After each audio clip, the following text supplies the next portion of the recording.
Let's sort of solve this issue in the Middle East, or at least make it better. It has to do with this guy, the Ayatollah. It is time for regime change in Iran. Anything short of regime change, of him staying in power, just leaves a terrorist, genocidal regime to strike back at America. It's time to bomb Iran. It's very simple. Not just take out Iran's nukes, but to free the Iranian people, 90 million of them who live under this tyrannical thug. That's our Why It Matters segment tonight. So let's first deal with Iran's nukes. That all focuses on Iran's once secret Fordow uranium enrichment site. It's over on this side. There it is. So, support building over there, entrances to tunnels here, the centrifuges, that's what actually makes the uranium, 300 feet underground. And Israel lacks the heavy bombers to take Fordow out. The Iranians know that. That's why they buried the facility under a mountain and put 300 feet of concrete, is because they knew the Israelis didn't have the bunker busters. Destroying Fordow would end Iran's hopes and dreams of obtaining a nuclear weapon once and for all. You don't build a peaceful site 300 feet under cement. So the Israelis have what are called small bunker busters. They can drop them from F-15s and F-16s. Nothing like this. So that technology they already used to cripple the Houthis in Yemen and take out the leader of Hezbollah. Their bunker busters only go 20 or so feet underground. They weigh a few thousand pounds.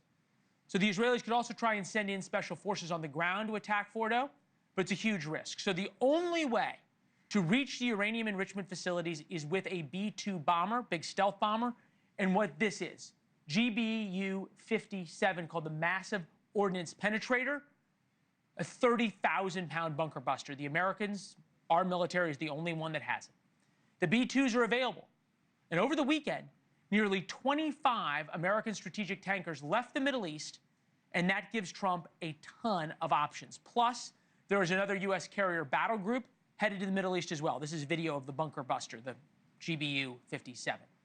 President Trump is facing an intense lobbying campaign, both publicly and privately, for an American strike. But today, he left the door open for diplomacy.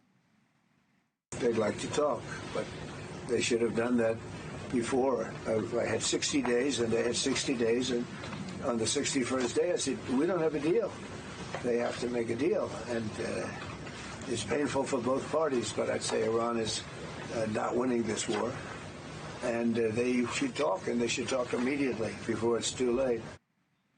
It's the worst thing that could happen. If Trump makes a deal with Iran, that could allow the Ayatollah to stay in power. Might happen. In fact, the Associated Press reports Trump rejected an Israeli plan to kill Iran's supreme leader.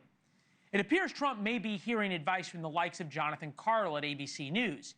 Here he is talking with the Israeli prime minister. So are you going to target the supreme leader? Look, we're doing what we need to do. I'm not going to get into the details. Do you understand his concern? My understanding is his concern is that this would escalate the conflict beyond where it is already.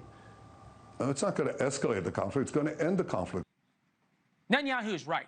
I spent a lot of time in the Middle East. He has this played perfectly. Jonathan Karl is using the same logic that got us, Obama, and Biden appeasement of Iran. It's the same logic that had Obama sending hundreds of millions of dollars of cash to Iran, cash that Iran then used to fund Hamas and Hezbollah, and, of course, its nuclear weapons program. The same logic said Israel should not take out the head of Hezbollah, Hassan Nasrallah. Well, in fact, Israel did, and the world is a better and safer place. The latest scoop from Barak Ravid at Axios is that the administration won't get involved in the war unless Iran targets Americans. But the truth is, Iran's been targeting Americans for decades. The Pentagon estimates Iranian-backed militias have killed at least 603 American troops in Iraq. That means roughly 1 in every 6 American combat fatalities in Iraq is because of Iran. Not to mention the Beirut barracks bombing that killed more than 200 U.S. Marines, or the terror attacks on Israel that killed thousands and many Americans. There's the Iran hostage crisis in the 1970s. And that doesn't count all the horrible things the Iranians do to their own people, the tortures, the executions, the allowed beatings of women. No one in this world, a free, peaceful, loving person, no people, are better served with the Ayatollah still in control, most of all the Iranian people. And to be fair, though, I should say this, Russia's Putin and China's Xi really love the Iranian regime. So if you want to support Putin and Xi, support the Ayatollah. It's pretty simple. The Israelis, though, are getting closer. Today, they took out an Iranian state TV building while the channel continued to call for death to Israel.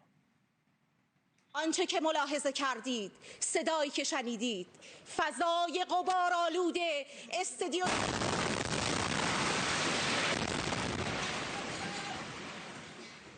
It's one way to deliver a message. Bombing Iran by the United States is pretty simple. No American boots on the ground. It'll free the Iranian people. It will avenge the murder of Americans. It will protect the entire Middle East. And it will hurt Putin and Xi. And Iran, over the past week, has proven itself a paper tiger. They don't really appear to have anything to hit the United States back with. So let's put it a different way. Why wouldn't we bomb Iran? Or at least, why wouldn't we let the Israelis take the Ayatollah out? Thank you for watching. Subscribe below and download our NewsNation app right now on your phone, and you will get fact-based, unbiased news for all Americans.